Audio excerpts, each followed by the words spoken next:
मांगना मांगण नीका, हर जस गुर ते मांगना। गुरु महाराज ने ये बताया है कि मांग जो आप मांगते हो ना, ये बहुत छोटी चीज है। नीका कहते छोटे को, बहुत छोटी चीज। अगर मांगना ही है तो हर जस गुर ते मांगना। फिर गुरु जी का जस गाना और जस उनका सुनना, ये क्यों नहीं मांगते? अब जो चल रहा है ना, ये गुरु जी का जस गाना और सुनना, ये चल रहा है। काफी लोगों में इस चीज का बहुत प्रेम है, मेरे को पता है, क्योंकि बैठ के भी बहुत सुनते हैं कुछ लोग, बड़े गौर से सुनते हैं। YouTube में भी देखो तो जितने व्यूज हैं, मतलब उनका यही है कि सुना है उन्होंने।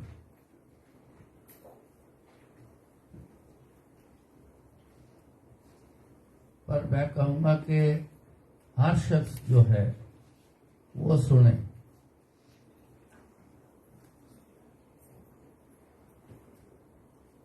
सुनोगे तो पता चलेगा कि गुरु जी का सिस्टम क्या है, परमात्मा का सिस्टम क्या है। क्योंकि इसकी पढ़ाई और तो कोई जगह है नहीं जहां जाके करते हो, ना कोई बताने आता है। ये सत्संग ही एक साधन है जिसमें आप सुन सकते हो।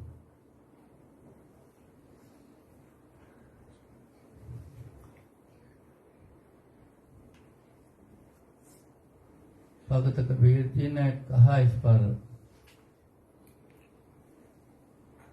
कहते कोई गावे को सुने।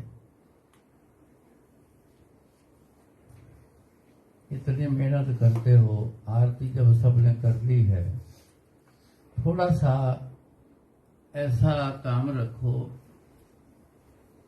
कि जब आरती कर ली है तो आरती लेने की जरूरत क्या है। जब खुद पकड़ के आरती कर ली तो फिर क्यों ऐसा बीच में डिस्टरबेंस वाली बातें नहीं चाहिए करनी। जहाँ आरती पड़ी रहेगी, जब माथा टेके जाओगे तो आरती लेके चले जाना। सिस्टम ऐसा करना।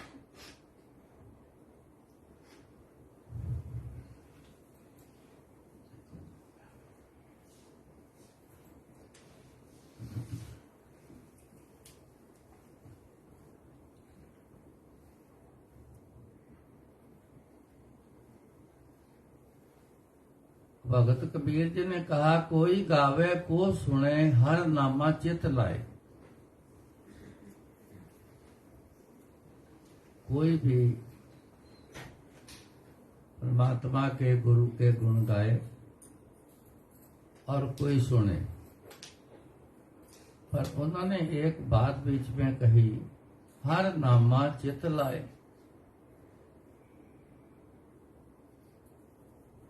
ਉਹਦਾ ਗੁਣਗਾਨ ਸੁਣਨ ਲਈ, ਉਹਦਾ ਨਾਮ ਸੁਣਨ वास्ते बहुत चित्त लगाना मतलब होता है बहुत ध्यान से। बस कुछ और इधर उधर का समझ ना आए, जो सुन रहे हो ना बस वही समझ आए। हर नामा चित्त लाए। अब उन्होंने प्रैक्टिकल करके ये बात बताई, उसके बारे में आगे कहा,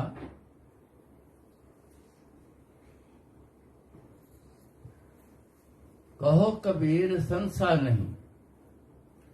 संसा बोलते हैं डाउट को। कहो कबीर संसा नहीं, अंत परम गत पाए। कहते मेरे को कोई डाउट नहीं, पर जिसने ध्यान से कुछ कहा है, बोला है या ध्यान से सुना है, आखिर में वो परम गति पा गया। खाली परम गति, ये दो वर्ड है परम और गति पा गया। इसमें इतना कुछ है कि बड़े बड़े महापुरुष संत फकीर जपी तपी इसी काम में लगे हुए हैं, सालों साल लगे हैं, कई जिंदगियों के लिए लगे हुए हैं, इस वर्ल्ड के लिए वो लगे हुए हैं। इतनी ये बड़ी चीज है, इसमें बहुत कुछ है। परम गति पाओ, परम गति तभी पाओगे ना जब सब पूरे कर्मों का भोग करोगे या माफ कराओगे, या वो सारा खेल खत्म होगा। अब कुछ ना लेना ना देना, खाली अकाउंट निल, तभी जाके परम गति पाओगे ना। परम गति, गति तो गति मतलब चाल होता है। ये चाल तो चल रही है, जम जम मरे मरे फिर जमे, ये पई सजाए बहुत देश लमे। ये चाल चल रही, पैदा होना मर जाना, पैदा होना मर जाना, पैदा होना, ये चाल चल रही। लेकिन परम गति, परम बोलते हैं बहुत ऊंची चीज, साफ सुथरी सुची चीज, सच्ची चीज। जैसे वर्ड है, आपके अंदर आत्मा है, वो परम आत्मा है, उससे बढ़कर और कोई नहीं। तो परम गति भी ऐसी कि उसके से बढ़कर कोई चाल नहीं। वो चाल पास फिर वो अपने गुरु के पास ही रहती, परमात्मा के पास रहती, अंत परम गत पाए।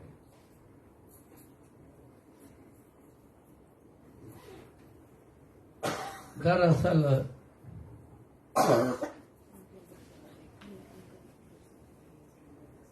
इंसान जिस काम का शौकीन हो ना, वही काम करता है, कोशिश करता है उसी काम को ढूंढने की। सच जानना बहुत कम लोग हैं, 1-8% है जिनकी चाहत ये है कि परम गति पा जाए, दोबारा इस दुनिया में ना आए। 1-8% है लोग, ज्यादा नहीं। सबका लगाव इस दुनिया के साथ इतना लग चुका है, इस दुनिया में वस्तुओं के साथ इतना लग चुका है कि जितना मर्जी समझाए जाओ, लेकिन चाहत फिर वहीं टिकी होती है, क्योंकि चाहत बन चुकी है ना, फिर वहीं चाहत टिकी होती है। जितने मर्जी पर बातों गुरु जी की बात कर लो, उस ठिकाने पे आना नामुमकिन सा बना हुआ है, लेकिन यहां से बाहर जाके चाल फिर वही हो जाए।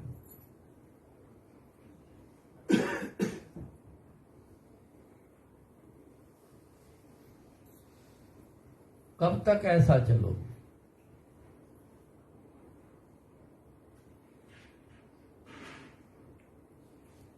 आज समय आपके पास है ऐसा कि आप सब कुछ कर सकते हो, ऐसा समय है आज कि आप सब कुछ कर सकते हो। गुरुजी से वो चीजें ले सकते हो जो आपने जो सुना है, पता नहीं वो ठेठ पंजाबी में सारी बातें थी, तो कितनी समझ आई आपको, कितनी नहीं आई, लेकिन जो बताया गया है ना, बस इससे बढ़कर और कुछ नहीं। ये गुरुजी से आज मिल सकता है। अगर शौक है किसी के अंदर तो ले जाओ।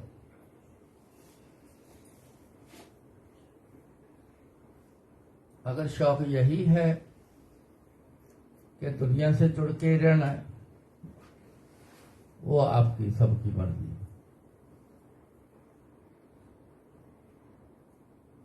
अभी लेटेस्ट मेरा एक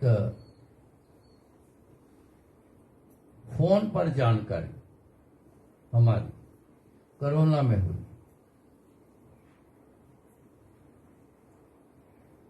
मेरे सत्संग ब्रॉडकास्ट शुरू हो गए, क्योंकि कोरोना को जब देखा कि ये तो हटने वाला जल्दी नहीं, तो लोगों के बड़े फोन आने शुरू हो गए कि आप अपने सत्संग ब्रॉडकास्ट करो, हम फेसबुक में कर दो, हम सुने। बहुत सुनना तब शुरू हुआ, ब्रॉडकास्ट तब शुरू हुई। उन्हीं में से वो एक सज्जन थे जिन्होंने सुनना शुरू किया, और हर सत्संग सुनने के बाद तुरंत उनका मेरे को फोन आता था।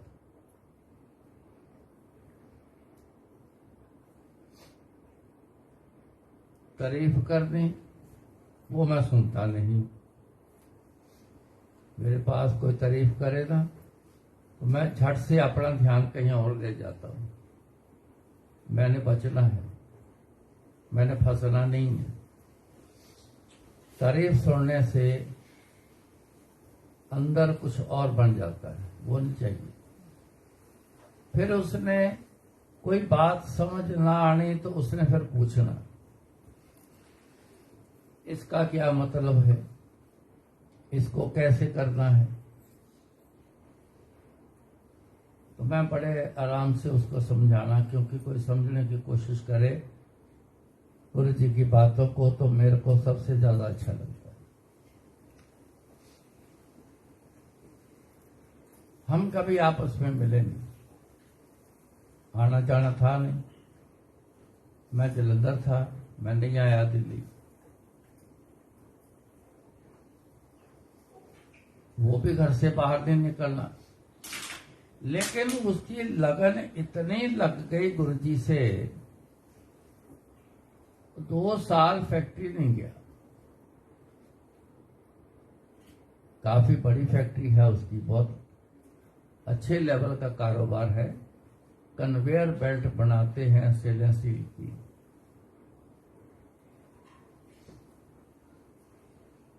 दो साल फैक्ट्री नहीं गया। बातें करना मेरे को अपने बारे में उसने, तो जिसमें ये भी बात करनी, मैं क्या फैक्ट्री कब जाते हो, मैं नहीं जाता, क्यों नहीं जाते, क्या करना है जाके। सीसीटीवी कैमरे लगे हैं घर पे, मैं देख लेता हूँ, जो होता है मैं गाइड कर देता हूँ, मैं नहीं जाता। जाया करो, टाइम पास हो जाए। कहता जी करना क्या है जा, जब काम चल रहा है, हो रहा है, तो क्या करूं जा। तो फैक्ट्री के काम में बिना गए तो होते नहीं। कहते यहां तो हो रहा है। उसकी बात ये थी कि मैं तो गुरुजी को हर समय याद करता हूं, तो मेरे काम तो गुरुजी करते हैं, और ये सच है, इसमें कोई शंका नहीं। तो जब ही उसने फोन से बात करनी ना, तो मेरे को एक बात हर फोन पर उसने कहनी, अपना बैग मैंने पैक करके रखा हुआ है, रोज सवेरे अमृत वेला में उठता है, गुरु जी को याद करता है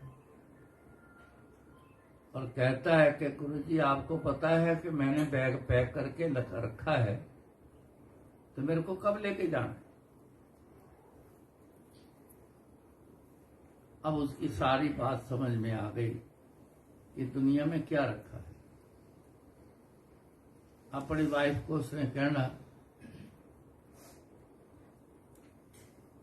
कि इस बैग को ना तूने खोलना नहीं, पैक करके रखा है, तो गुरुजी के पास जाने के लिए मैंने बैग पैक करके रखा है, तो मैंने तो गुरुजी के पास ही जाना, पता कोई नहीं मैं कब चला जाऊं। उसने कहना ऐसा मत बोला करो, मेरे को अच्छा नहीं लगता। उसने कहना कि हम अलग अलग आए हैं दुनिया में, तू कहाँ से आई, तू कहाँ आई, मैं कहाँ आया, मैं कब आया। ठीक है, संजोग अपने बने, पर तूने कब जाना है, मैंने कब जाना है, ना तेरे को पता न मेरे को पता, इकट्ठे तो जाना नहीं हमने। मैंने अपनी जो एक प्लानिंग करके रखी, मैंने उसके बारे में आपको बताया।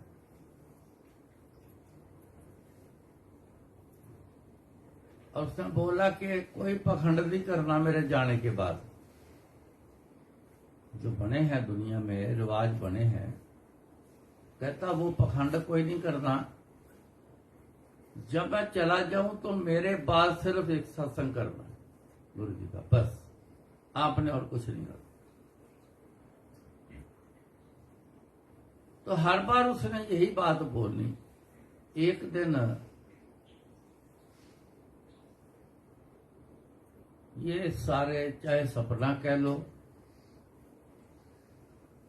चाहे ये एक्चुअल कह लो, जो एक्चुअल है वो एक्चुअल ही है, लेकिन थ्रू जैसे एक सपना आता है, बन के आता है, सोते हुए को वो गुरु जी ना सब कुछ दिखाते हैं। एक दिन ट्रेन आ गई, वो स्टेशन पर खड़ा है, लेकिन ट्रेन में बैठ नहीं सका। इतने में ट्रेन चल पड़ी। तो एकदम गुरु जी सामने आके उसको कहते हैं, उदा तो मैंने रोज कहना है कि मैंने ले जाओ, ते अज ट्रेन भेजी तेरे को, तो तू ट्रेन ते चढ़िया ही नहीं, वो तो चली गई, तो निकल गई।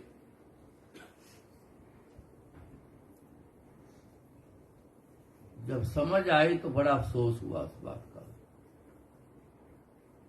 समय आया था, मेरे को तो ट्रेन में बैठ जाना चाहिए था।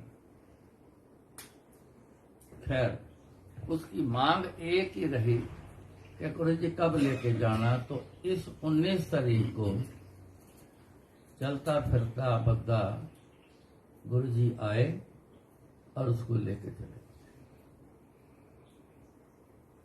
जिनकी इच्छा है ना गुरु जी के पास जाने की, वो ऐसा करता है। जिनकी इच्छा है दुनिया में रहने की, वो ऐसे काम नहीं करता, वो सुनता भी नहीं। जितना मर्जी सुना लो उसको, वो इधर से सुनेगा, इधर से निकल जाएगा।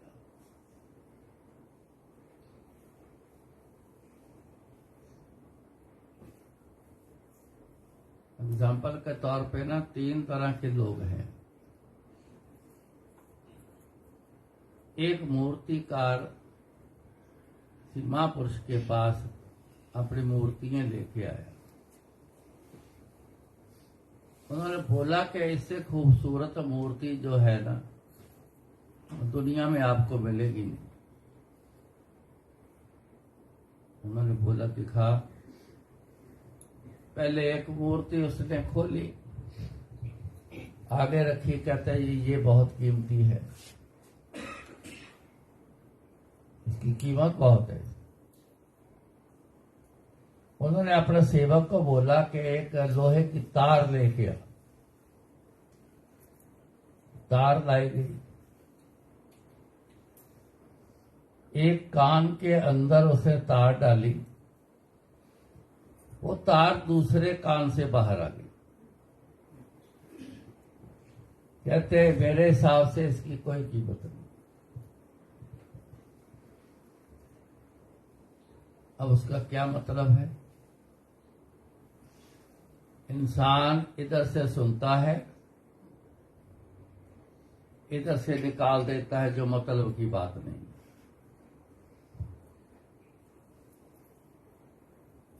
हमारे यहाँ तो यहां तक है कि बोलने वाला बोलता है, जाने वाला चले जाता है, उठ के जाने शुरू हो जाता है, कोई परवाह नहीं।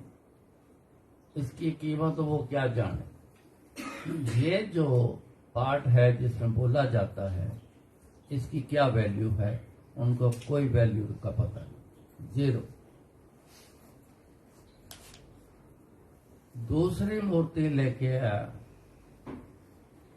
आगे रखी, तो जब कान में तार डाली वो मुंह से बाहर निकल आई। तो उन्होंने कहा कि इसकी थोड़ी सी कीमत है, इसकी थोड़ी सी कीमत है। जी वो कैसे?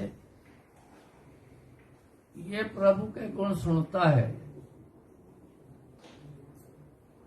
और दूसरे को बोल के बताता है।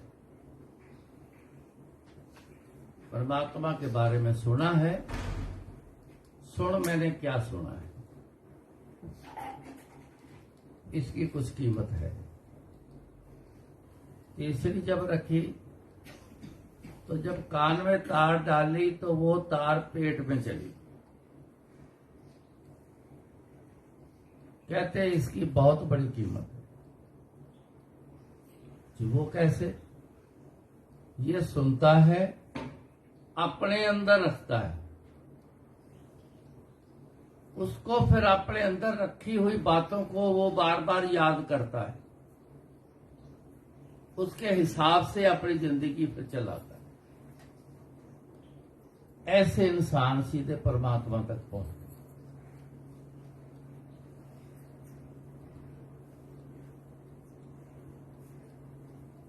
हम कैसे हैं तीनों में से? ये सब अपना अपना विचार करो, जरूर करना विचार।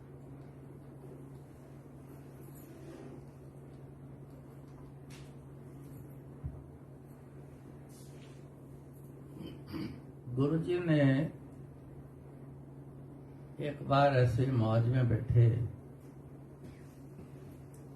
तो गुरुजी एक बात बोले, अपनी शनाख्त दी गुरुजी ने। कहते मैं अपने आप विच आप पैदा हुए, मेरा कोई गुरु नहीं है, मेरा कोई गुरु नहीं। मैं जितनी जिंदगी गुरुजी के साथ दिन रात रहा हूं ना, मैंने कभी गुरुजी को राम नाम जपते हुए नहीं देखा।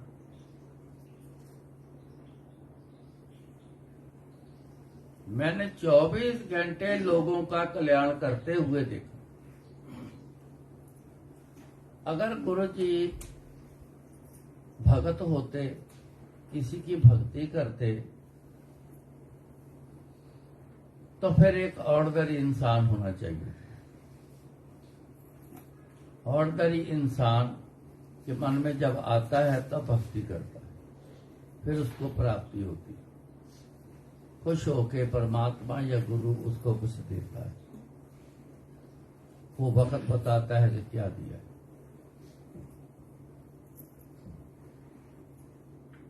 अब गुरुजी किसका नाम जपें? इस बात से मेरे को बहुत क्लियर हुआ कि अपने आप में पैदा कौन हुआ? सिर्फ एक परमात्मा, क्योंकि परमात्मा के ऊपर कोई और कुछ है ही नहीं। ना पैदा करने वाला है, ना उसको सिखाने वाला है नहीं।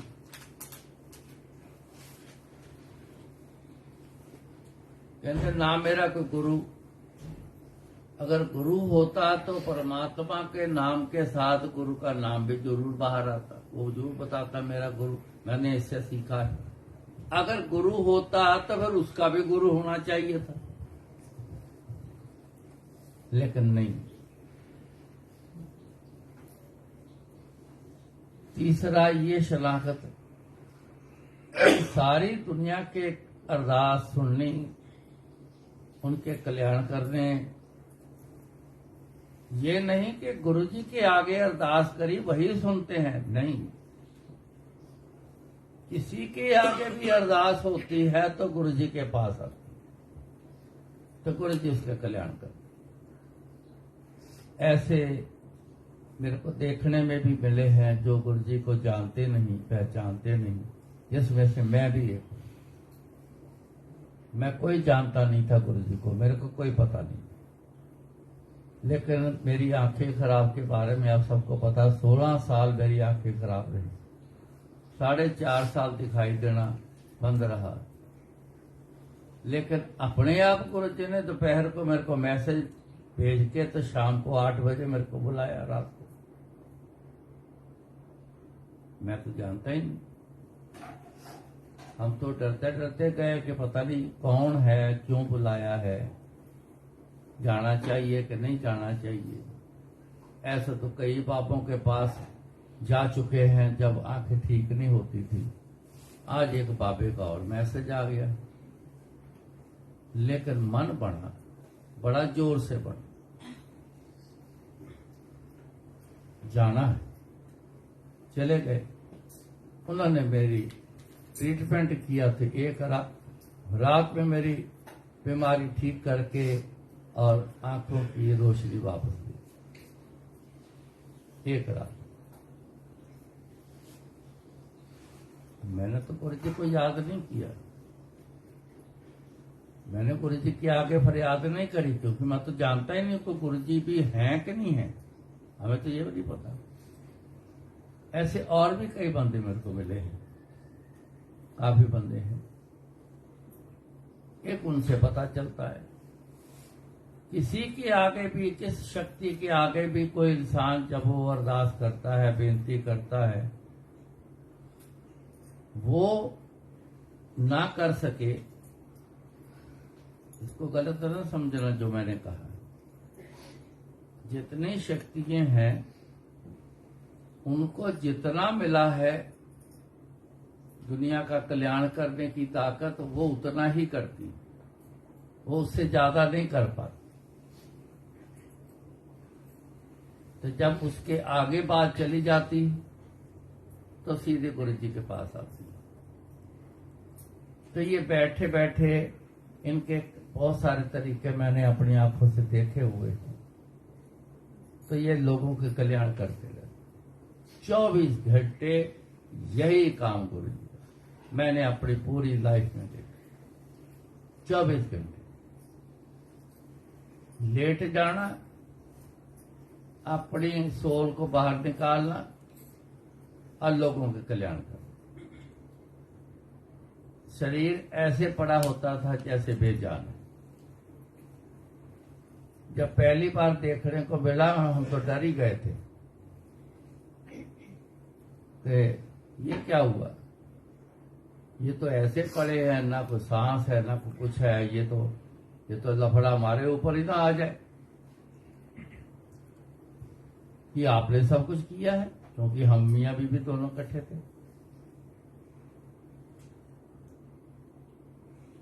लेकिन कुछ घंटों बाद फिर गुरु जी आंखें खोल लेते थे।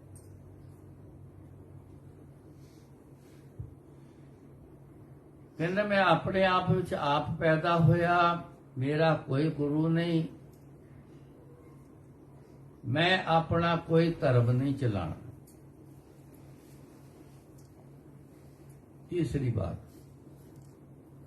परमात्मा अपना कभी धर्म नहीं चलाता, ना चलाया है आज तक। बताओ परमात्मा का कौन सा धर्म, क्या नाम है उसका? कोई है धर्म? नहीं। उसने गुरु बना के भेजे हैं, उन्होंने अलग से धर्म चालू किया। वो भेजे हैं अलग से बनाने के लिए, ये उसकी प्लानिंग है। उसने भेजा है गुरु बना के, जाओ ये धर्म चलाओ, नया एक धर्म बनाओ। तब वो बनाने के लिए आए तो बनाएंगे। लेकिन परमात्मा ने अपना कोई धर्म नहीं बनाया जिसका उसने नाम रखा, ऐसा नहीं।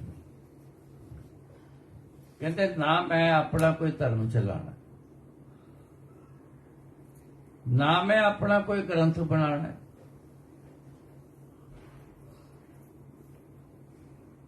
फिर बोले जिस जिस धर्म विच पैदा हुए उसे धर्म दा पूजा पाठ करो, पर करो जरूर।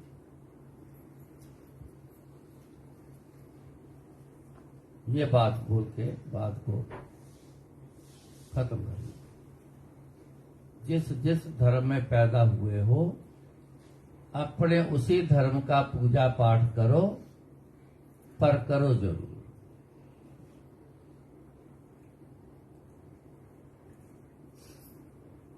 उन्होंने अपने बारे में एक बात स्पष्ट बोल के बता दी।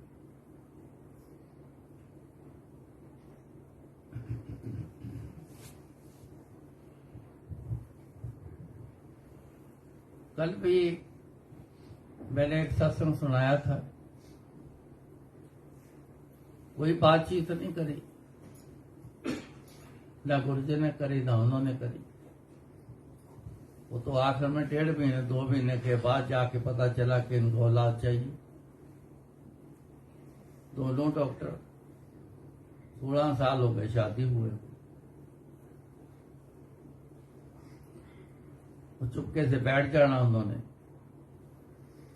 अंदर से बात करते थे गुरुजी से, और बैठे ये नहीं कि बैठे या देखते हैं, अंदर से गुरुजी को गुरुजी गुरुजी गुरुजी गुरुजी बोलते हैं, याद करते हैं सामने बैठ। अब गुरुजी को पता है कि मेरा मेरा नाम जपते, मेरे को बड़ा देखो, मेरे को याद रख। इनको कोई दुनिया की होश नहीं। तो एक दिन आया, जैसे आपने ये शब्द सुना था कि एक दिन आया, तो उन्होंने बोला कि दीवार गिरा दो, तो उठ के जाके गले लगाया और वो तीनों चीजों दे दी जो मांग रखी थी। ऐसे गुरुजी ने बोला कि जाओ कमरे च लेटो, चल के उठे बैठते। तो मैं आया, तो जब ब्लेस किया तब पता चला, जब गुरुजी बोले, कहते जाओ फलाना महीना इतने बजकर इतने मिनट इतने सेकंड पे आपके घर लड़का हो। तब पता चला। तो मैं तो सोचता ही रहता, मैं कहा पता नहीं इतनी देर हो गई आते को, बोलते क्यों नहीं। ना गुरुजी बुलवाते हैं तो ना पूछते हैं, ना ये बोलते, माजरा पता नहीं क्या, आते भी रोज। तो ऐसे और भी बड़े खेल हैं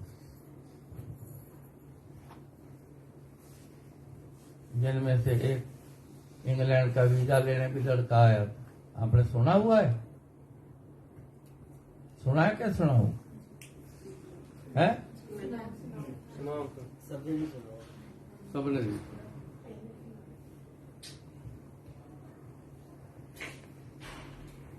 एक लड़का नौजवान आया,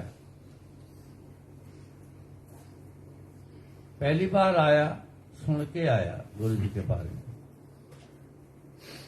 तो अंदर आके खड़ा हो गया लॉबी में, इधर उधर देख रहा है। तो मैं अंदर बैठे से उसको देख रहा हूं। वो आगे नहीं आया तो उठ के मैं चला गया। मैं कही ये नया आया लगता है।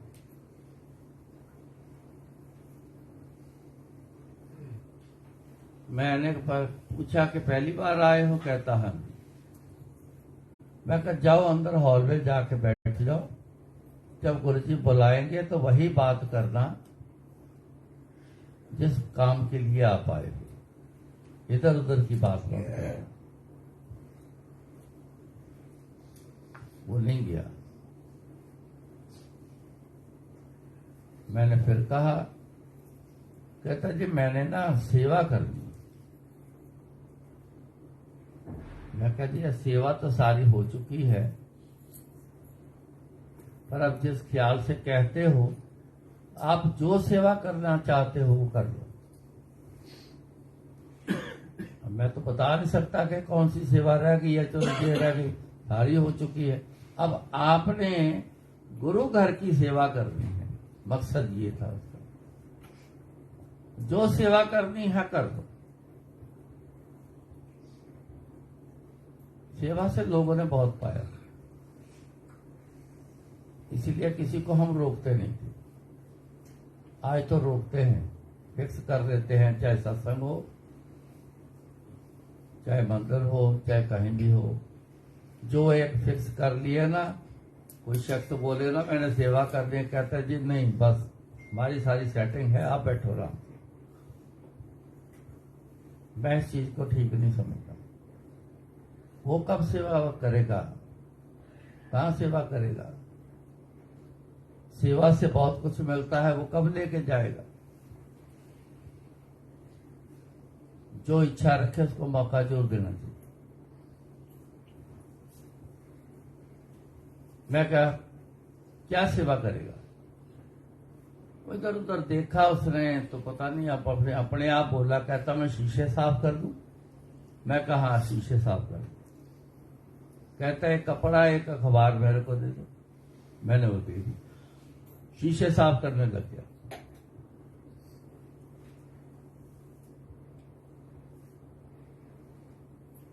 गुरु जी देखते हैं उसको,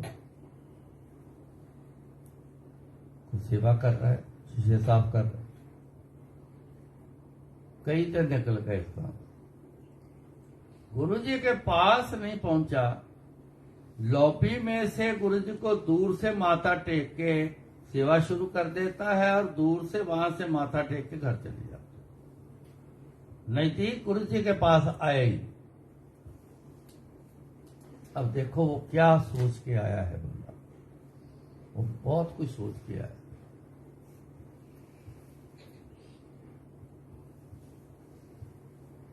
कई दिन निकल गए। एक दिन गुरु जी बीच में मेरे को पूछते, कहते कौन आए? मैं कहा गुरु जी लांबड़े तो आया। की कहंदा है? मैं कहा गुरु जी मैं नहीं पूछा। बस गुरु जी चुप कर गए। एक दिन आया, गुरु जी कहते बुला लांबड़े वाले। मैं कहा जिस वक्त का तेरे को इंतजार था ना, आज वो वक्त आया। चल तेरे को गुरु जी ने बुलाया। तब गुरु जी के आगे वो पेश हुआ। उससे पूछते हैं क्या चाहिए तेरे को? उसने सीधा बोला कि इंग्लैंड का वीजा। मेरे रिश्तेदार तकरीबन सारे वहां इंग्लैंड में रहते। मैंने हर रिश्तेदार को कहा मेरे को भी बुला लो वहां, कोई हाँ नहीं करता। उल्टी पुल्टी बातें बता देते हैं। इधर आता है कोई कुछ कहता है, कुछ कहता है, कोई कहता मजाक करता है मेरे को इस बारे में।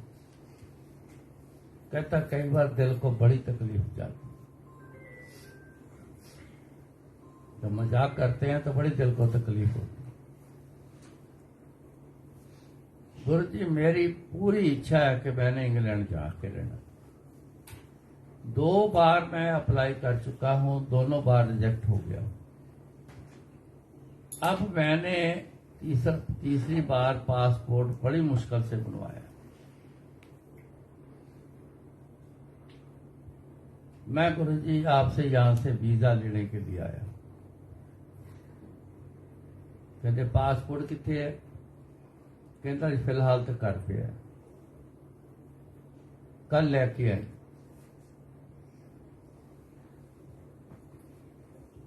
पासपोर्ट लेके आया। उसने मेरे से पूछा कि इसको मैं कहाँ रखूं? मैं कहा फ्रिज के ऊपर रख दे, जब गुरु जी मंगवाएंगे तो वहां से उठा के ले जाना। आम तौर पर, मोटे तौर पर ये बात बारीकी की है। गुरु जी के परमात्मा के घर में बारीकी चलती है, मोटापन नहीं चलता। मोटी सी बात तो ये है कि पासपोर्ट मंगवा लिया है, अब सेवा करने की जरूरत है। अब बैठो आराम से, पासपोर्ट मंगवाएंगे, जो करना है वो करेंगे। ये मोटी बात होगी। लेकिन उसने बारीकी वाली बात रखी। पासपोर्ट रख के अपना सामान उठाया, सेवा करने लगे।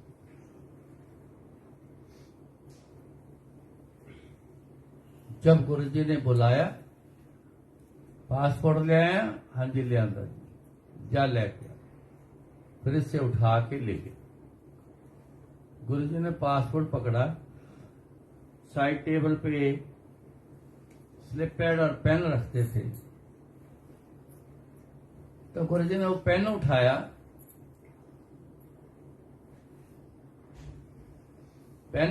तो हर पेज पर शुरू से लेके आखिर से पेज तक अपने साइन करते रहे। मैंने कहा ये तो साइन कर दिए गुरुजी ने, एम्बेसी वाले थोड़ी मानेंगे कि गुरुजी हैं कोई परमात्मा है, उन्होंने साइन किए, ये तो पासपोर्ट खराब हो गया।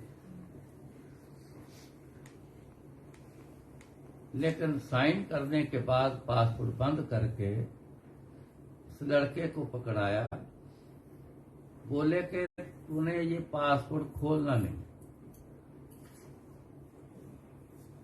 जब तेरा इंटरव्यू होगा, जब वो पासपोर्ट मांगेंगे, बंद ही घर जाके रखना है और बंद ही वहां ले जाना है, बंद ही पकड़ाना है, तूने नहीं खोलना, वो खोलेंगे। पक्का समझा दिया, वो लेके चला। अगले दिन आके सेवा फिर शुरू। जिस दिन इंटरव्यू की कॉल आ गई, गुरुजी इंटरव्यू कॉल आई, कहते जा वीजा सी लगा देता, ठप्पा लवा के आ जा। वो चला गया अपने इंटरव्यू के हिसाब से। उन्होंने पासपोर्ट मांगा तो बंद का बंद पासपोर्ट जैसे दिया था उन्होंने उससे दे दिया। उसने बोला कि उन्होंने बोला कि शाम को 4:30 बजे या 4:30 बजे आके अपना पासपोर्ट ले लेना। तो जब वो उस टाइम पे गया शाम को, तो एक पासपोर्ट के साथ उसको एक इतना बड़ा एनवेल्प दिया, खाकी रंग का, सील्ड, उसमें वीजा था। पहले वीजा ऐसे मिलता था, सील्ड होके मिलता था, क्योंकि जिसने बुलाया है, स्पॉन्सर किया है, उसके बयान उसमें होते हैं। इधर से बयान भी लिए जाते हैं इंटरव्यू में, फिर आपस में मैच करते हैं कि बात एक ही है, तो फिर वीजा मिलता। ये वो आगे जिस कंट्री में जाना है वो एनवेल्प खोलते, तो वो मैच करते हैं तो आउट कर देते हैं इमिग्रेशन वाले। ये पहले तरीका हुआ करता था। लेके आ गया गुरुजी, साड़ी कृपा हो गई, वीजा मिल गया। कहते कमलिया वीजा तो तेन उतनी दे दिता सी, तो तेन तो भेजा सी इंटरव्यू ते ठप्पा लवा के, वीजा तेन उतनी भी दे दिता सी, जा कहते ऐश कर, इंग्लैंड जा मौज कर। अगले दिन फिर आ गया, फिर आके सेवा शुरू कर दी। अब इमीडिएट थोड़ी जा सकता है, सामान चाहिए, वहां के हिसाब से कपड़े चाहिए, टिकट बुक करनी है, कौन सी डेट की टिकट बुक होनी है। जब तक वो गया नहीं, वो लड़का वो रोज आके सेवा करता है। हालांकि काम हो गया उसका, वो घर बैठ सकता था, हो गया काम मेरा, बस बात खत्म हो गई, अब क्या करनी है सेवा करनी। उसने सेवा नहीं छोड़ी।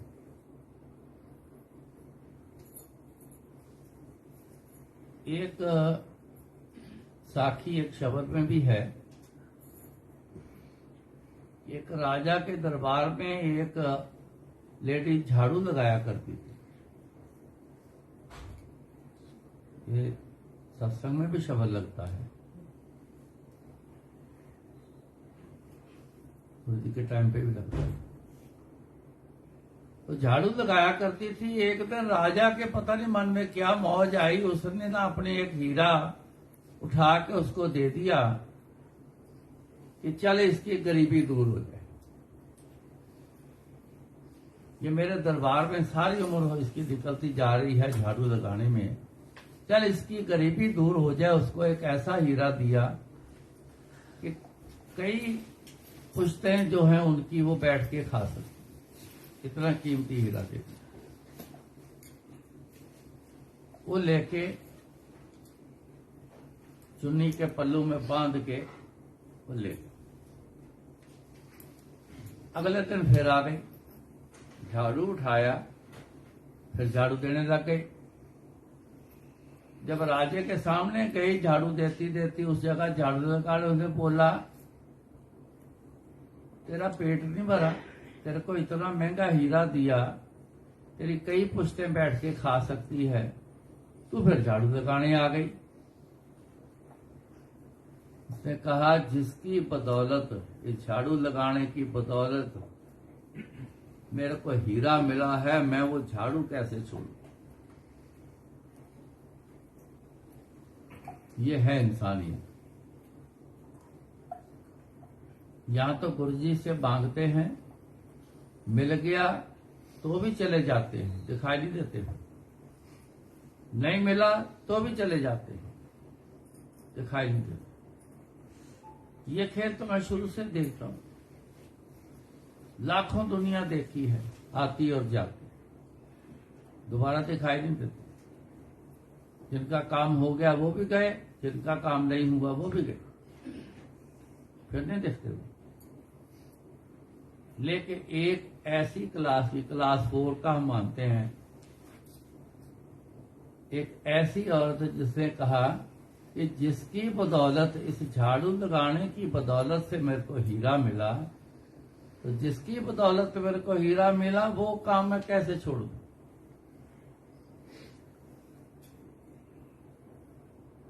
जिनको मिला है, बहुत कम लोग हैं जिन्होंने गुरु जी को पकड़ के रखा है। ज्यादा लोग चले जाते, कहते हो गया काम, चलो, जब दोबारा जरूरत होगी फिर आ जाए।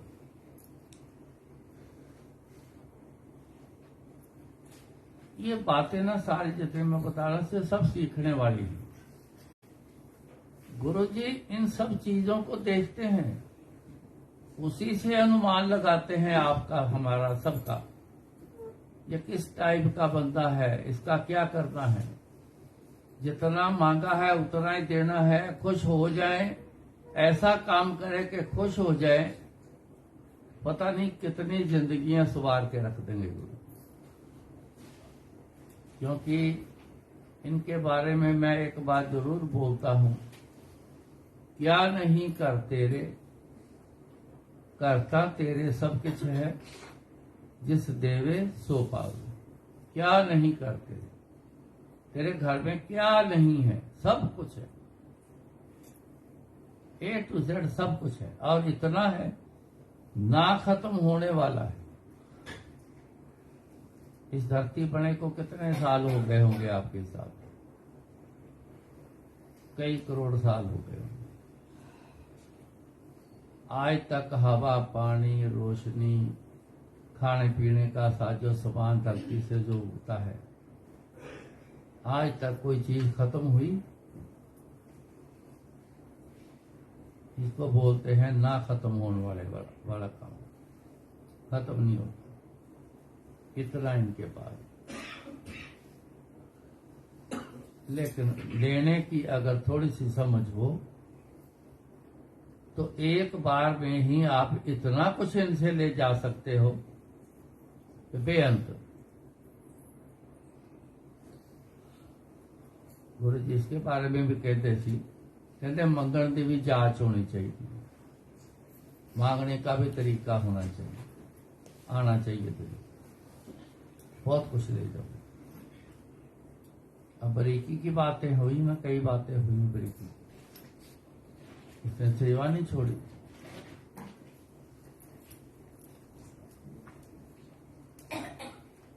तो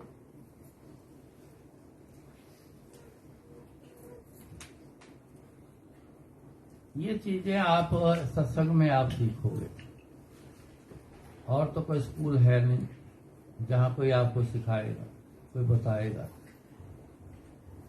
पहले नानी दादियां होती थी, कोई मंदिर जाया करती थी रूटीन से, कोई गुरुद्वारे जाया करती थी, कोई सत्संग में जाया करती थी, बहुत कुछ सुनती थी। धार्मिक ग्रंथ बड़े पढ़ते थे लोग, पहले पढ़ते थे तो बहुत कुछ सीखने को मिलता था। तो बच्चों को खास करके जब सोने का टाइम होता था तो पास बुला लेती थी और उनको ये धार्मिक बातें सुनाया करती थी। आपको याद होगा, ऐसा सुना हुआ है, वो सुनाया करती थी। इसलिए सुनाती थी कि बच्चों को आगे समझ आए, तो वो अपने गुरु से, अपने परमात्मा के साथ उनकी याद में जिंदगी निकाले, जुड़ के रहे। आज वो माँ बाप नहीं रहे। आज के माँ बाप के पास तो अपने लिए समय नहीं है, औलाद के लिए क्या समय निकालेंगे जो सिखाना है।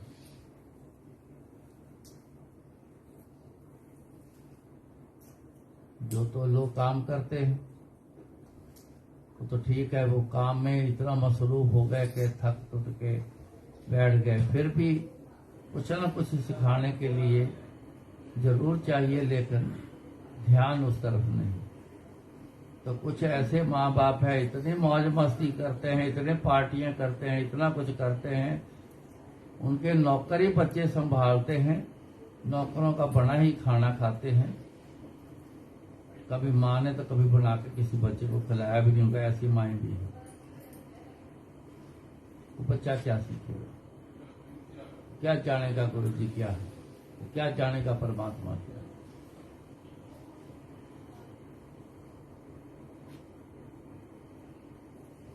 उनका प्रेम कब होगा? किसी से, परिवार से प्रेम होगा? नहीं होगा।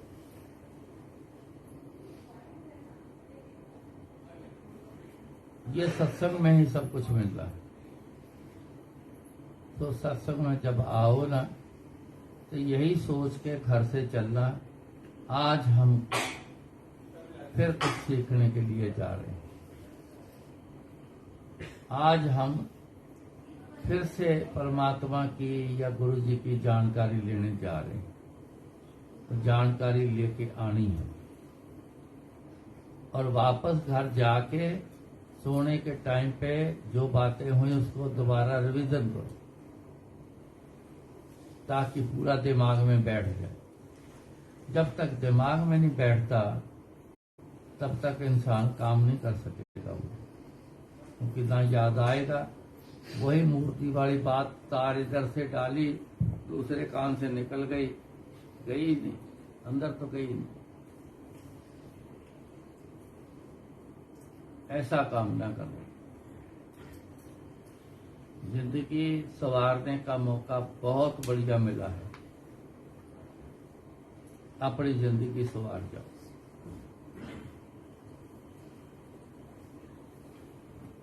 मैं हमेशा कहता हूं, आपको आगे का कुछ नहीं पता, अगले जन्म के बारे में तो बिल्कुल नहीं पता कि कैसा जन्म मिलना है, कोई जानकारी नहीं। आपको अच्छा जन्म मिल जाए, उसकी तैयारी इसी जन्म में ही आपको करनी होगी, तो मिलेगा। जब पैदा ही हो गए तो फिर क्या करना, कुछ भी नहीं होना। फिर तो वह हिसाब किताब लिख के गुरुजी बताते थे ये बातें, ऐसी ये बातें बताते थे गुरुजी ने बताना, ये दुनिया में कोई बताता नहीं है। अब मेरे को कोई बताए कि जब बच्चे का शरीर बनता है माँ के पेट में, तो आत्मा कब उस शरीर में दाखिल होती है, कोई बताए? बताए किसी को? 3.5 month के बाद। हाँ जी, 3.5 month के बाद। आपने कहाँ से सुना है?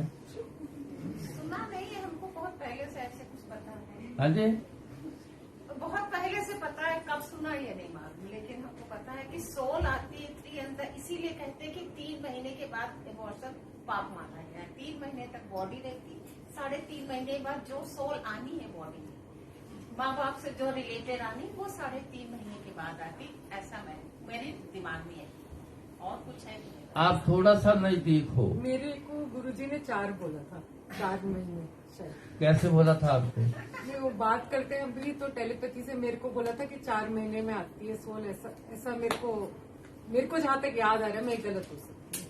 चलो, फिर मेरे को जितना याद आप आ रहा है बोला। काफी करीब हो आप उस बात।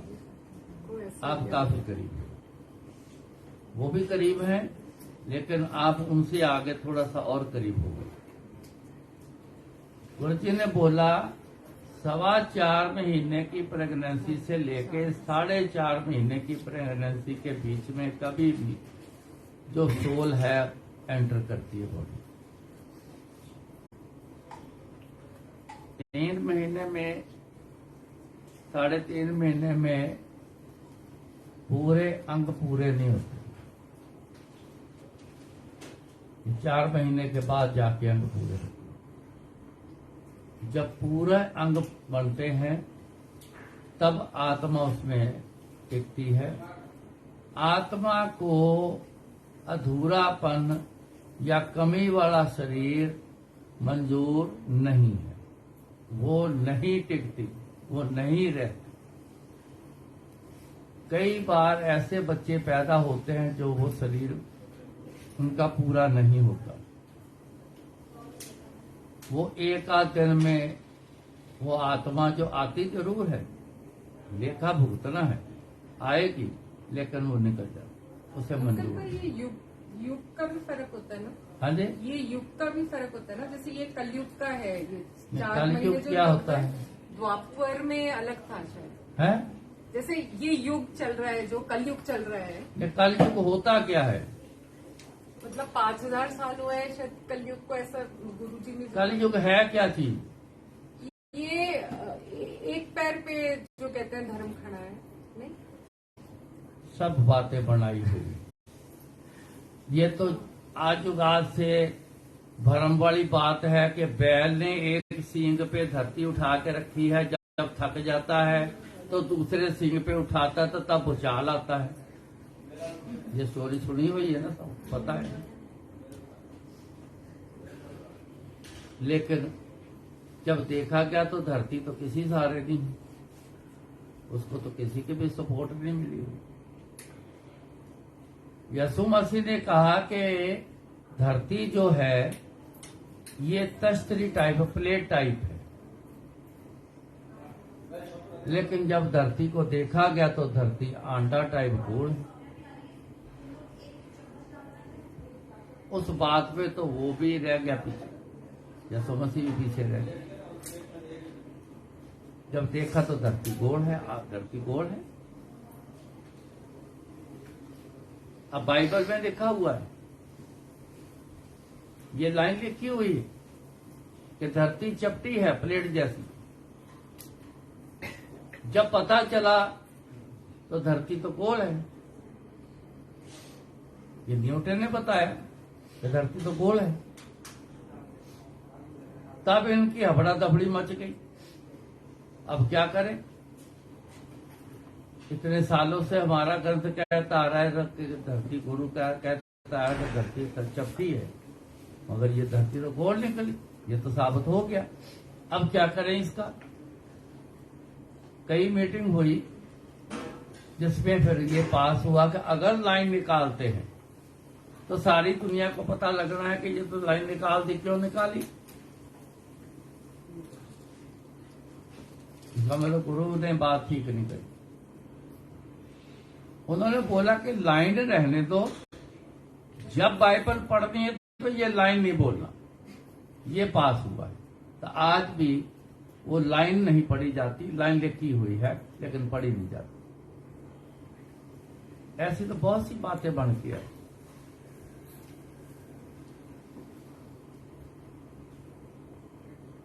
लेकिन जो पूर्ण होता है ना, जो पूरा पूर्ण, वो सही बात होता है। गुरुजी भी ये चीज मैंने बहुत देखी, बहुत देखी।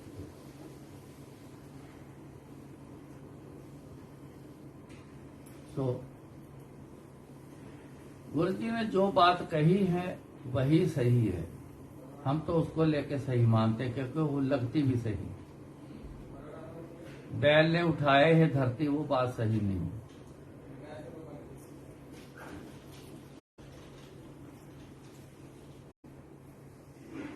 सो बहुत सारी ऐसी बातें हैं जो गुरु जी बताते हैं। जो गुरु जी को मानता है उसका तो फर्ज बनता है कि वही बात मानकर चले। जो अभी मानने में पूरा सफल नहीं हुआ है वो इसके बारे में जरूर रिसर्च करे कि भाई ये गुरु जी ने जो कहा ये ठीक कहा।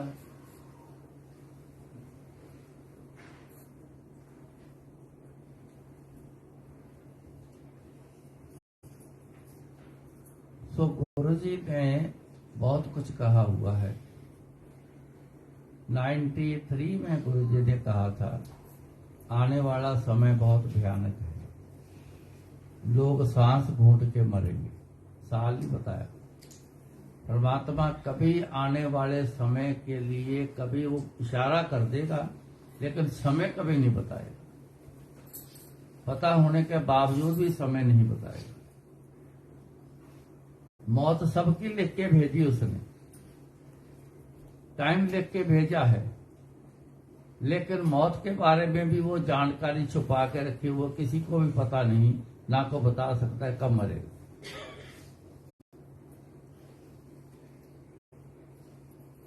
तो ये कोरोना आया तब जाके मेरे को तो तब याद आया कि सांस घूट के मरेंगे, तो सांस घूट के मरे सारे,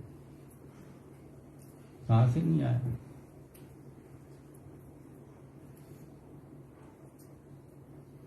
गुरु जी ने और भी जैसे जो भी बोला, जब जैसे देवगौड़ा प्राइम मिनिस्टर बना, इलेक्शन हुई, तो रिजल्ट आने से पहले गुरु जी ने बोला अननोन पर्सन प्राइम मिनिस्टर बनेगा।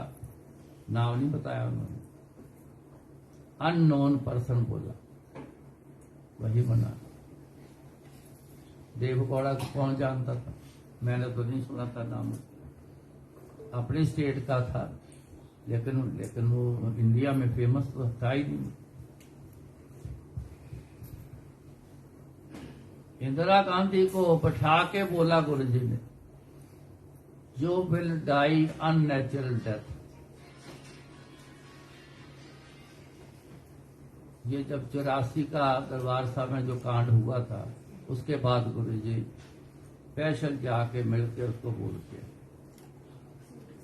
इंदिरा गांधी गुरु जी की बहुत बड़ी फैन रही, बहुत बड़ी भक्त रही। 79 में इंदिरा गांधी गुरु जी को इंग्लैंड अपने साथ लेके गई। पता आपको किसी को?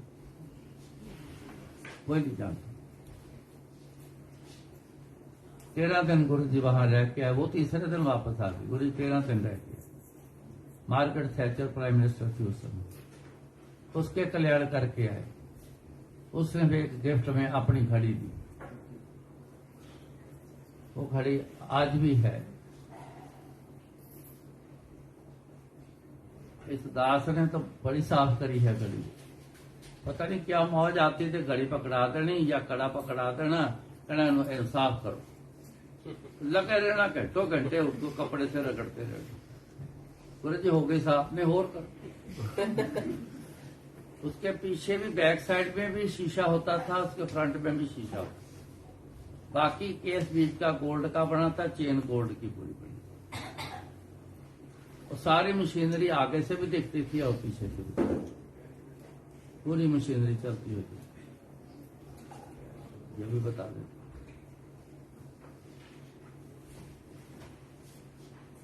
गुरु जी को बैठे बैठे हर जगह का पता होता।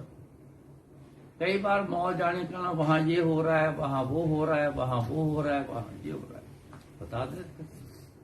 अब कौन जाके देखे इतनी दूर दूर। तो एक दिन नजदीक वाली बात गुरु ने बताई। पता नहीं कोई बंदा बात कर रहा था, तो उसने बात कोई करी ऐसी। गुरु जी कहते तेनू की पता, कहते तू तो अपने बारे नहीं जानता कुछ भी, तेन तो किसी बारे भी नहीं पता। कहते लुधियाने के विच 20 जोड़े गिरफ्तार करके रखे हुए, 400 के करीब पुलिस लगी हुई है, उत्थे घेरा पाया, डीजीपी का इंतजार हो रहा है। किटी पार्टी है जेडे 20 जोड़े, वो गलत पार्टी। आप समझ जाओ, आपको पता है, दुनिया को जान नहीं है तो, लेकिन जानकारी तो होती है दुनिया में सब। लुधियाना से कई बड़े लोग आते थे जिनमें मेरा बहुत खास जानकार, मेरे हमारे बड़े अच्छे रिलेशन उनसे आज भी हैं। मैंने बहाने से बाहर निकला, उसको इशारा करा, वो लॉबी में बैठा, डरता कोई ना, उठ के खड़ा नहीं होता था गुरु जी के समय पे।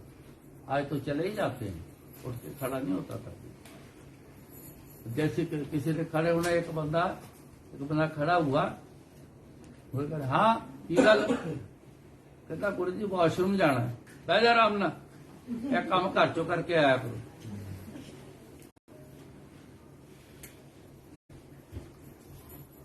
मैंने बुलाया, फिर बार बार उसको 2-3 बार बुलाया तो वो फिर रुक ना सका, फिर उठ के आया, फिर देख अगर गुरु जी रोक लेंगे तो मैं बैठ जाऊंगा, नहीं रोकेंगे तो मैं सुनता हूँ उनकी की बात क्या है। कहता हाँ जी। मैं कल लुधियाना में क्या लफड़ा है भाई, कोई किटी पार्टी है, कोई 20 जोड़े पकड़ के रखे हैं, पुलिस 400 लगी हुई है, डीजीपी का इंतजार हो रहा है, अभी गुरु जी ने बताया। कहता है, मैं कहा हाँ, नेशनल टेप मेजरिंग टेप एक इंडिया की नंबर 1 टेप है, वो लुधियाना में बनती है। वो भी फैमिली आती थी, समीर उस लड़के का नाम, उसका पूरा गुड़ा दोस्त, उसने समीर को फोन कर मेरे सामने मोबाइल किया, कहता यहाँ क्या हो रहा है। उसने बोला तेरे फोन आने से जस्ट पहले मैं फोन से मेरे को किसी ने बताया कि टंडारी कला में वो फलानी वाली किटी पार्टी जो होती है वो घेर के रखी हुई है, सारे पकड़े गए। कन्फर्म हो गया। जो इतना जानते हैं कि कहां कहां क्या क्या हो रहा है, हम उनकी बात को हम सच लेके चलें, या कि दुनिया की दंड कथा जिसको बोलते हैं, मुंह से कुछ भी इंसान अंदाजे से बोलता है वो प्रचलित हो जाती है, उसको मान के चलें। जो आंखों से देख रहे हैं जिनकी बातें, वो सच मान के चले या दुनिया के ख्याल को मान के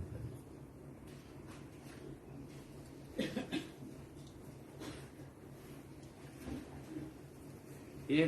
एक मैं सत्संग सुनाता हूं आपको। एक बात बड़ी क्लियर करी गुरु जी की,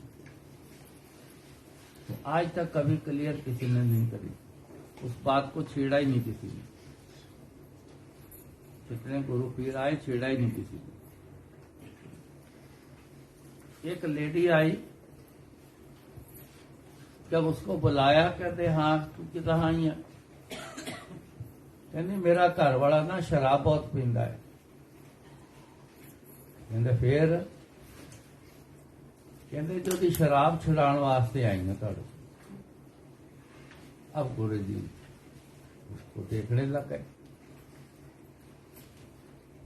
तो थोड़ी देर बाद गुरु जी बोले, कहते एक उपाय करना पड़ेगा। कहते जी केड़ा उपाय करना है। कहते ओदी मैं शराब हटा दिंदा है, ओदी जिहड़ी जगह शराब तू पिया कर। वो घबरा गई, कहती ये केड़ा बाबा कितारा बाबा, मैं घर वाले दी शराब छुड़ाण आई और कहता तू पिया कर ओदे हिस्से। तो मैनू प्यार लग गया। जब गुरु ने देखा कि थोड़ी सी घबरा गई है, थोड़ी सी परेशान सी हो गई है, तब फिर सारे लोगों को सुनाया गुरु जी ने। कहते जन्म लेने से पहले कर्मों के हिसाब से उस जीवन का पूरा लेखा जोखा पहले लिखा जाता है। वहां बड़ी स्पीड है, कहते हर काम की बड़ी स्पीड है। पूरा लेखा जोखा लिखा जाता है तो फिर उसको जन्म मिलता है। गुरु महाराज ने भी ये लिखा हुआ है, बोला है, कहते पहले मरण लिखाए फिर मंडल में आए। वो मरने की बात चल रही, तो उसमें उन्होंने बात क्लियर करी कि पहले मरण लिखाए फिर मंडल में आए। अब इसका क्या मतलब हुआ कि दुनिया में आने से पहले उसकी जो मौत होगी उस जीवन की, वो तो पहले लिखी हुई है, बाकी सारा हिस्सा होता बाद में। वहां ऐसा लिखा जाता है, पहले मौत लिखी जाती है, फिर जीवन का कथा पूरी लिख के आखिर में लिखा जाता है कि जन्म कब होना। तो उस डॉक्टर को तो जब बच्चा दिया था तो टाइम बता दिया था, महीना, दिन, कितने बजकर इतने मिनट कितने सेकंड पे लड़का होगा, और पूछा गया जब उससे, उसी टाइम पे लड़का पैदा हुआ।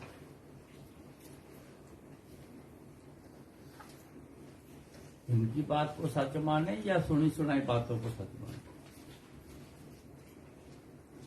तो फिर गुरु जी ने बताया कि पैदा होने से पहले हर चीज लिखी जाती है, जिसमें वेजिटेरियन है कि नॉन वेजिटेरियन है ये भी लिखा जाता है। अगर कोई एक एक चीज, एक एक सांस, एक एक दिल की धड़कन, ये भी लिख के आती है, कितनी लेनी है।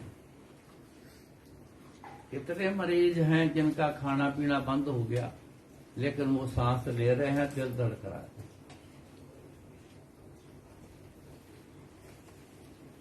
खाना पीना जितना लिखवाया था वो पूरा हो गया, अब नहीं खा रहा, सांस चल रही है, धड़कन दिल की जितने लिखी वो चल रही है, सांस कितने लेने वो चल रहा है, अब वो पूरे हो रहे हैं। खाना पीना तो छोड़ बैठा है। तो घर वाले तो सब समझते बस ये डॉक्टर ने बोल दिया, अब पता नहीं ये कितने दिन निकालेगा, जाओ ले जाओ घर पे सेवा करो, बस ये बंदा जाने वाला है। अब वो सांसें ले रहा है, तो सांस पूरे कर रहा है। शराब कितनी लिखवा के आया है उतनी पिएगा, कैसे छोड़ देगा? जितनी सब्जी, कोई बंदा फलानी सब्जी नहीं खाता, कोई बंदा फलानी दाल नहीं खाता, कोई बंदा चाय नहीं पीता, कोई दूध नहीं पीता, कहता मैंने कभी आज तक चाय नहीं पी, कहता मैंने आज तक ये सब्जी नहीं कभी खाई, मैंने तो ये कभी दाल ही नहीं खाई। बोले खुआई नहीं, कैसे खाएगा? खाने वाले वही चीजें खूब खाते हैं, कैसे खा रहे? जितना मांस खाना लिखवा के आया है उतना ही खाएगा, तो जो नहीं लिखवा के आया वो नहीं खाएगा। उसको लाखों रुपए का ढेर भी आगे लगा दो तो वो कहेगा ना, मैं तो नहीं खा पाऊंगा, मेरे को पैसे से कुछ नहीं, मैं नहीं खा सकता, ना मैं खाऊंगा। ये सब कुछ प्लान होके आता है। उस बात से पता चला कि जिंदगी तो पहले प्लान होके आई है, इसके बारे में क्या सोचना, इसकी टेंशन क्यों लेते हो जीवन की, जो अब मिला हुआ है ये तो प्लान है, प्लान हो चुका है, इसका फिक्र क्यों करते हो? फिक्र करना अब आगे के जन्म का फिक्र करो, जो इसके अगला मिल रहा है, वो कैसा मिल रहा है, वो कैसा लेना है, जब उसकी फिक्र। इसका क्या फिक्र कर, जो प्लान हो चुका ये तो बदला नहीं जाना, जो लिखा है वही मिलना है, जो जाना है वो चले जाना।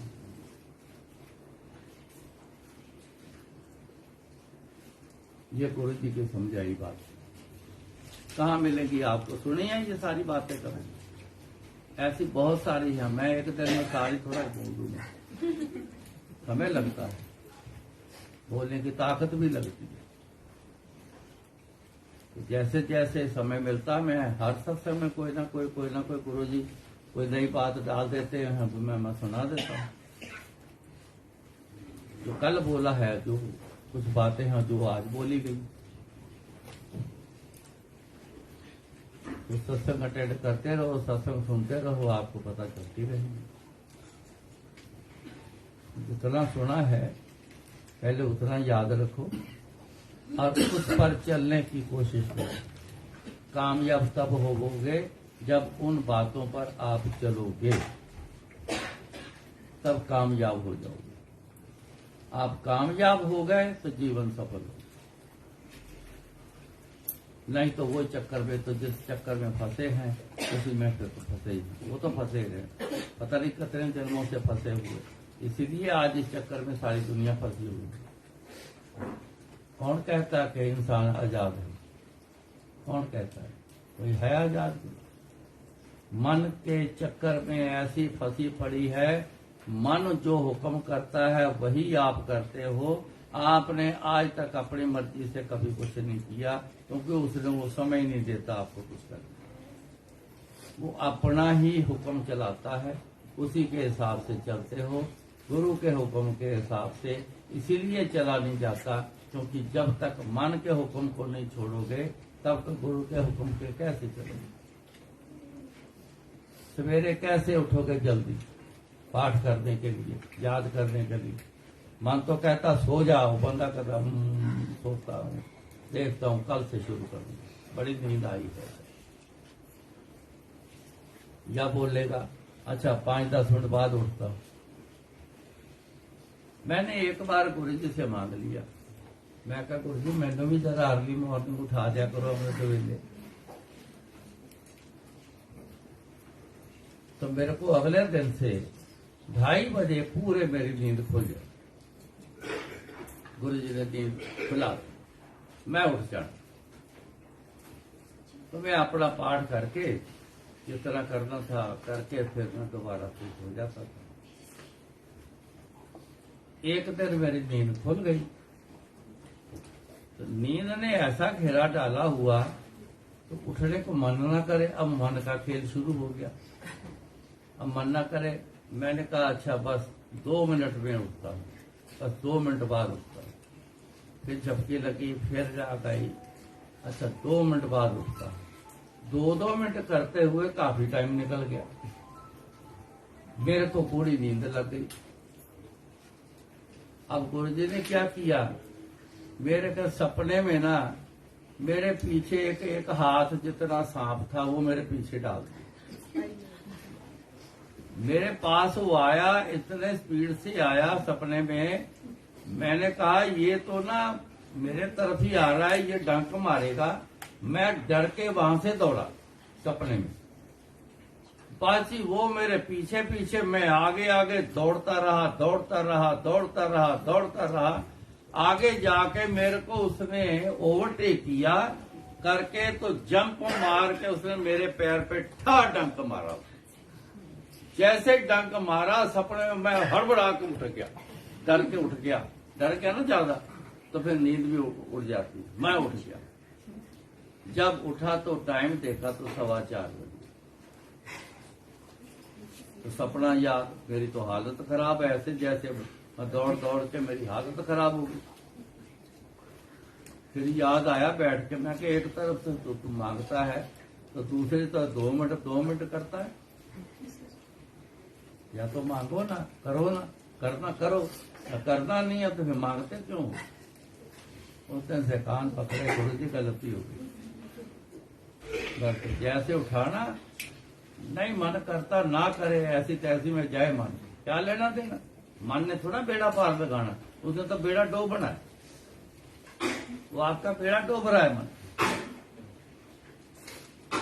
फिर दिया आज तक मन की बात मैं तो नहीं सुनता, ना सुनी है ना सुनता। कितनी भी तबीयत खराब हो, कितना भी कुछ हो जाए, जो सेवा लगी है करनी। अभी आने से पहले मेरी बड़ी हालत खराब थी। 2 दिन से हम वहां किसी प्लॉट में गए थे, वैसे सारे का संगत के कुछ मेहमान बन के गए, वहां पे एंजॉय करके आए। पता नहीं वहां सब ठीक ठाक था, जैसे कार में बैठ के आए तो घर आया तो मेरी तो ऐसी हालत खराब, घुटनों में दर्द, शरीर ऐसा हो गया कि बस हिलने को मानी ना करे। तो आंटी बोली कि चलो टाइम तो हो गया है, चलते हैं। मैं सोचने लग गया, मैं कहा मेरा तो हिलने को मन नहीं करता। फिर सोचा, मैं कहा ड्यूटी इज ड्यूटी, ऊर्जा मां के सेवा ली है, ऊर्जा सेवा गुरु जी ने लगाई है, ये करनी ही है। आज तक करता आ रहा है, हर हालात में मैंने करी सेवा, करवाई गुरु जी। बुखार कितना भी हो, आज तक सत्संग में जाके बोलने से नहीं रुका। एक बार खांसी लगी बड़ी जबरदस्त, बड़ी बुरे तरीके, पता नहीं किस चीज से लगी। वो खांसी ऐसी थी, जरा कि मैं बोलता था तो बड़े जोर से खांसी आती और लंबी लंबी खांसी। मैंने कहा कल सत्संग कैसे करूंगा। सवेरे उठा, खांसी का वही हाल। मैं डॉक्टर के पास गया, पास में डॉक्टर था। मैं क्या ये खांसी आ रही, उसने दवाई दे दी। अब 11 बजे गाड़ी आनी, कभी पता है कि 11 बजे गाड़ी आनी, 12 बजे का सत्संग। तो मैं गुरु जी से कह रहा हूँ, मैं कहा गुरु जी इतनी खांसी आ रही है, बोलता हूँ, बोल का एक वर्ड जैसे स्टार्ट होता है तो खांसी आनी शुरू हो जाती है। तो मैं वहां जाके सत्संग में कैसे बोलूंगा? अब जाऊं कि ना जाऊं? अंदर से तो यही था कि तू चल वहां, बोला जाए या ना बोला जाए, ये गुरु जी के हाथ की खेल है। तू तो चलना वहां, तूने नहीं रुकना। मैं उठा, तैयार हो गया, गाड़ी आ गई, बैठ गया। सारा रास्ते में सोचता गया वहां कैसे बोलूंगा सत्संग। चला गया, दूसरी मंजिल पर था सत्संग, सीढ़ियां चढ़ गया। सीढ़ियां चढ़ते चढ़ते भी मैं सोच रहा हूं कैसे बोलूंगा। माइक हाथ में आ गया। मैंने कहा गुरु जी आप जानो, आपका काम जान, मैंने तो टेंशन क्यों लेनी, मैं टेंशन क्यों लूं। तो जैसे माइक पकड़ा तो अपने आप को सेट किया, तो मैंने बोला सारी संगत मिल के बोलो जय गुरु जी, जय गुरु जी। सारे ऐसे बोले, मेरे को कोई खांसी नहीं आई। तो मैंने जब सत्संग बोलना शुरू किया, उधर 1.5 घंटा सत्संग बोला, एक भी बार खांसी नहीं आई। लंगर खा लिया, कोई खांसी नहीं आई। जैसे सीढ़ियां उतरने लग गया, वापस आने के तरह खांसी फिर शुरू। मैंने कहा वाह गुरु जी, अपना काम ले लिया, मेरी खांसी ठीक नहीं करी, अपना काम पूरा ले लिया, उसमें खांसी नहीं आने दी। हंस रहा हूं और साथ में ये अपने ख्याल से बात कर रहा हूं। मैं गाड़ी में बैठा, हंसता हुआ आ गया घर पे, पर वो रातों रात वो खांसी खत्म हो गई। अगले दिन ठीक ठाक था। बड़े ऐसे चांसेस बहुत होते रहते हैं। वहां इधर आने से पहले शरीर में बिल्कुल जान ही खत्म हो गई। मैं खुद में सोचने पे मजबूर हो गया, ऐसा मेरे को क्या किया मैंने, ऐसा मेरे साथ क्यों हुआ, ये सोच रहा था। मैं मोबाइल भी देख रहा था और मैं सोच भी रहा था। लेकिन निर्पाली आंटी कहते उठो, ये तो रेडी थे, मैं भी रेडी था। कहते चलो टाइम तो 4 तो बज गए। मेरा तो जाने में पता नहीं, हालत तो पता नहीं बड़ी खराब है, क्या करना है, जाना है कि नहीं। मैं कहा नहीं जाना तो जरूर है। बस उठा, चल पड़ा, यहाँ आया हूँ, बैठे बैठे ठीक है, सब कुछ ठीक हूँ।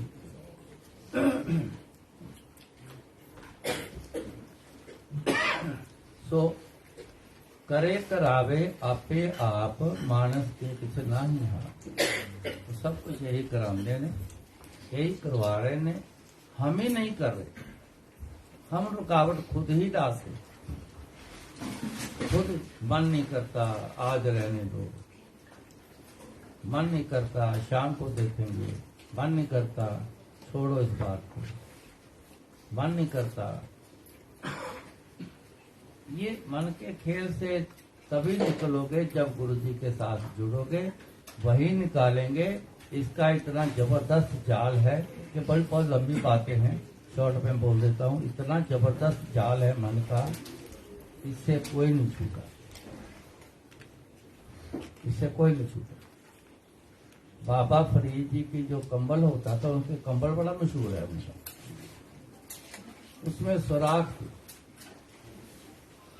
किसी ने पूछा, कहते महाराज जी ए ले लो, नवा कंबल ले लो, छटो इनू, देखो कितने सुराख है, सर्दी बड़ी है, ये तो सुराख तो सर्दी किस तरह रुकेगा, ये काले सुराख है, देखो कितना फट गया है। कहते फटिया नहीं है, ये फटिया नहीं है, कहते जितनी रुकावटें आदमी के अंदर बैठी है ना, तो मैं वो एक एक करके सब करके एक एक करके निकालता हूँ। तो जब वो कमी निकलती है तो वो सराख करके निकल जाती है। तो जितने सराख है इतने ही मेरे अंदर कमियां जो थी, जो मेरे को चलने नहीं दे रही थी, इतनी कमियां मेरी निकल चुकी हैं। बाकी जितनी रहेगी वो भी जिस दिन निकल जाएगी फिर छोड़ देंगे।